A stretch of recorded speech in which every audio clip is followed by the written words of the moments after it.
I remember the way her laugh sounded that night, sharp and brittle, like it didn't quite belong to her.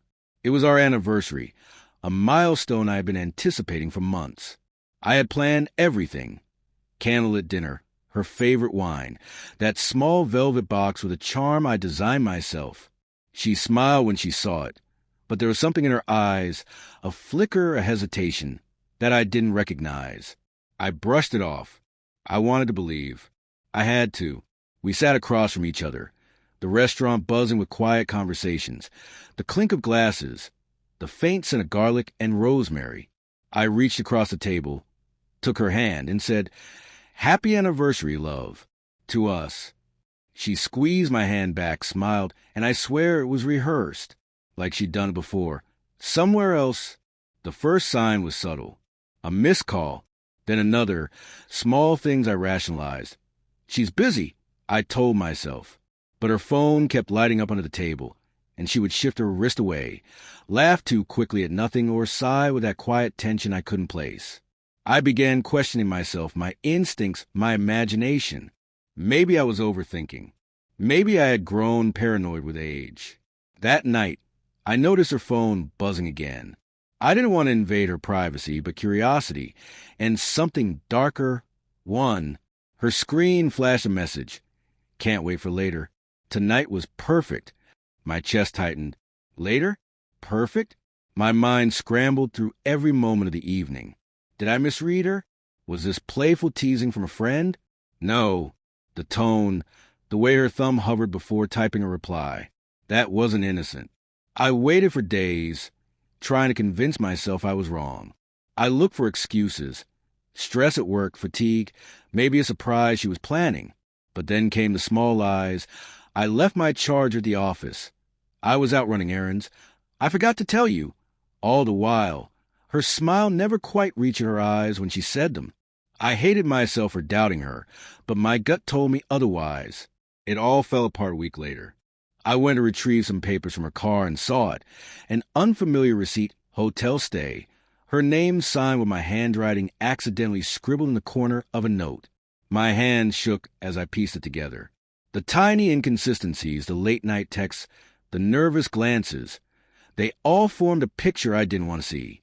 She had betrayed me, right there, on the night that was supposed to celebrate us. I confronted her, heart hammering, voice barely above a whisper. "Why?" My throat was dry, and my chest ached as if someone had taken a fist to it. She avoided my gaze, fiddled with the edge of the tablecloth. I didn't mean, it just happened," she whispered.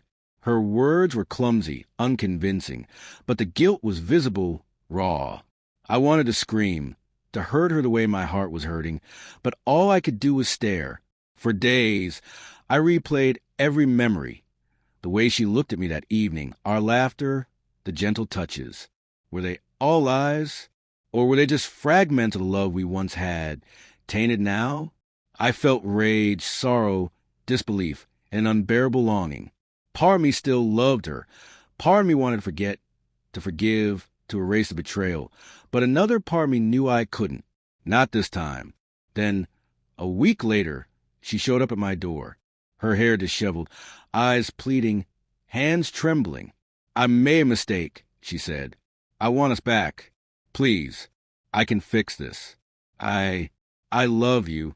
Her voice cracked, and I could hear the desperation in every syllable. For a moment, I almost believed her. Almost. I closed the door softly.